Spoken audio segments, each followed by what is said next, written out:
Life is not random. It's not just a series of events happening to you. It's a system, a structured vibrational system that operates on alignment. Think about how you shop online. You don't just type phone or car and buy the first thing you see. You filter your search. You specify the brand, the color, the size, the features. And the more detailed your filters, the fewer options appear, until eventually there's only one. That's how frequency works. Everything already exists. Every possibility, every outcome, every version of life. They are all present, just like every product on a store's website. But what you see, what you experience, depends entirely on the filters you set. And here's where most people struggle. They don't realize they have filters. They don't see that their beliefs, their emotions, their mindset are filtering what they encounter. They desire happiness, but their internal filters only show them struggle. They want success, but they're still tuned into scarcity. They want deep love, but their subconscious is filtering for what's familiar, not what's right.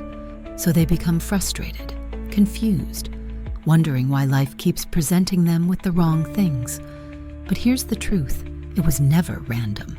They were just filtering through the wrong lens. It's like buying a laptop because it looks good, but realizing later it doesn't have the power to run what you need. Maybe it wasn't built for your purpose, but instead of returning it and finding something aligned, you sit there, frustrated, trying to force it to work. This is what most people do in life. They fight, struggle, and force situations to fit, never realizing they could just adjust their internal filters and land on what truly aligns. Because reality is not about forcing, it's about matching. And when you refine your internal framework, when you shift your vibration, when you get clear on what actually serves you, life stops being a chaotic marketplace of random outcomes. It becomes precise, effortless, aligned. So the question is, what filters are you using? And are they leading you to what you truly want? Or are they set by old patterns you never questioned? If frequency determines what we attract, how do we know if we're tuned into the right things? And if reality is always responding, what's the best way to recalibrate what we receive? So we ended with a question. If filters shape everything we see, how do we recalibrate those filters and step into alignment with what truly serves us? A lot of you asked thought-provoking questions. Let's dive deeper, unraveling the essence of shifting mindsets and healing old wounds. You asked, recalibrating our filters sounds like a powerful practice. What's the first step? Before we talk about steps, realize that you're already using a filter. It's not something you have to buy or install. It's the lens you've been crafting day by day through beliefs, experiences, cultural programming. But the first step? Awareness. You have to sense when you're reacting on autopilot versus responding with choice. In practical terms, awareness can be built by journaling moments of tension or negative emotions, asking, what assumption led me here? Pausing before you answer that friend, that co-worker, that family member, and noticing the feeling that flares up. This might sound simple, but it's like turning on a light in a dark room. Until the switch is flipped, you're stumbling over furniture you never realized was there. Another question. How do we become aware of filters set by old beliefs if they're unconscious? Unconscious beliefs are like shadows you can't directly see. You only notice them by the shape they cast on your life. If a recurring pattern keeps popping up, repeating relationship issues, recurring money problems, anxiety triggers, that's the shadow of an old belief. Recognize those loops as signposts. They say, there's something deeper here. When you find yourself saying, why does this always happen to me? That's a neon arrow pointing to an unconscious filter. A practical tip, Meditate or do reflective practice at day's end. Pinpoint one event that triggered strong emotion. Ask, what belief would I have to hold to react this way? The answer might surface, I don't feel worthy. I can't trust people. I'm always behind. That's the core filter. You also asked, what's the best way to recalibrate what we receive? In other words, how do we tune the dial on these filters so life stops bombarding us with the wrong channels? Think of your mind like a radio. If you consistently tune to gloom, you hear static, negativity, endless stress. But to get new songs, you shift the station. No, it won't be instant. But it starts with choosing a new frequency. I am ready for supportive relationships. I welcome unexpected abundance. I focus on growth, not fear. Combine that mindset shift with consistent small actions. Atomic Habits taught us the power of tiny, repeated steps. If you want to see love in the world, practice small daily gestures of kindness. If you want prosperity, adopt micro habits of financial mindfulness, like checking your spending with curiosity, not dread. Those tiny steps create new evidence for your new station. Now, for the big one, what about deep-rooted fears and painful experiences? Is it enough to feed new inputs, or does the mind fight back? Deep-seated fears are the thickest filters because they're often tied to trauma or intense emotional imprinting. Simply saying, I am calm, I am safe, might feel hollow when your body tenses at every loud noise. The key? Yes, you feed new inputs, but you also allow space for healing. That might mean therapy or counseling to process old traumas. Body-based practices, yoga, breathwork, somatic experiencing, to release stored tension. Gentle exposure to safe challenges so you can rebuild trust in yourself. Repeating affirmations is powerful, but if the old filter is glued on by past pain, you may need deeper work. Journaling your trauma, rewriting the narrative, or seeking spiritual insight. It's not about denial. You acknowledge the wound, but refuse to let it define your future. As you said, see it from the soul's point of view, without the story and drama. Think of it like this. Detach from the identity of I am broken, and shift to I have lived through challenging times, and I'm open to healing. That subtle change reprograms the filter from I'm a victim to I'm resilient, evolving. Yes, your mind might resist at first.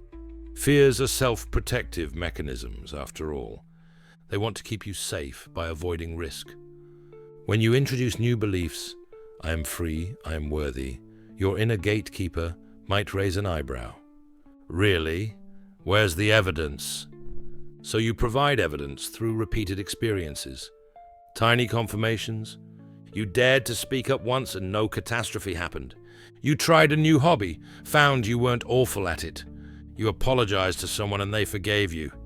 These small wins accumulate, prying the old filter loose. Because beliefs feed on experiences, real or imagined, hence the power of visualization. If real-life scenarios are sparse, your imagination can supply them, building new neural pathways. We are living, breathing patterns. That's a hook to remind you everything is cyclical. If your pattern is negativity, the cycle repeats until you break it. You do that by consistently pivoting to new, positive micro-patterns. Awareness is half the battle. Application is the other half. Reading 100 self-help books won't matter if you never apply. Tools like affirmations, visualizations, or journaling are worthless if they remain intellectual exercises. Real shift happens when you anchor them into daily life. Someone asked, is detachment the key? Not denial, but seeing it from the soul's viewpoint? Yes, detachment doesn't mean apathy. It means stepping back from the emotional charge, observing your pain or fear from a higher vantage. Not to bury it, but to see it more clearly. Consider meditation. When a painful memory surfaces, you notice it, feel it, then let it pass. Over time, that practice rewires the brain's reactivity. The filter from "I'm always triggered" to "I can witness this and still be safe" becomes your new baseline. So to summarize this extended chat, step 1, awareness. You can't fix what you don't see. Shine a light on repetitive emotional patterns. Step 2, identify the core belief. When something triggers a big reaction, ask, what belief does this reveal? Step 3, introduce new inputs. Affirmations, but also tiny real-world proof. Every success, no matter how small, is a building block. Step 4, body and mind integration. Use tools, yoga, breathwork, therapy, to release past trauma stored in the body. This supports mental reprogramming, so your system doesn't sabotage itself. Step 5, detachment, not denial. Acknowledge pain without becoming it. Observe from a soul perspective, where unconditional self-awareness resides. Step 6, consistency. Like Atomic Habits says, small actions done daily compound into massive change. Harness the momentum of micro-shifts. Life's a filter. Each belief is a tint on the lens. Unconscious or conscious, that lens shapes what you notice, how you react, what you create. Remember, you're not stuck with your current settings. They're adjustable, but you must get hands-on. Rewrite the code. Install new patterns. Stay patient. Deep changes often arrive quietly, then suddenly. Ask yourself right now, what filters am I wearing without realizing it? It might be, I'm not good enough, or I'm always alone, or I can't handle success. Shine light on it, and it loses half its power immediately. Next, decide what lens you actually want. Confidence, openness, abundance, love. Then feed that lens daily. Speak it, feel it, act in small ways that align with it. When the old filter tries to reattach, gently notice. No, I'm not wearing that anymore. Bit by bit, you'll see reality shift. Not because the world changed first, but because your lens did. And in that moment, when you notice you're no longer stumbling into the same old drama, you'll understand how powerful recalibrating your filter truly is. Thank you for your questions, your curiosity, and your willingness to explore. Remember, this isn't just theory. It's an invitation. Implement these ideas. Test them. Watch your day-to-day life transform. Because once you learn to set the right filter, you'll realize the world is richer, kinder, and more expansive than you ever dreamed.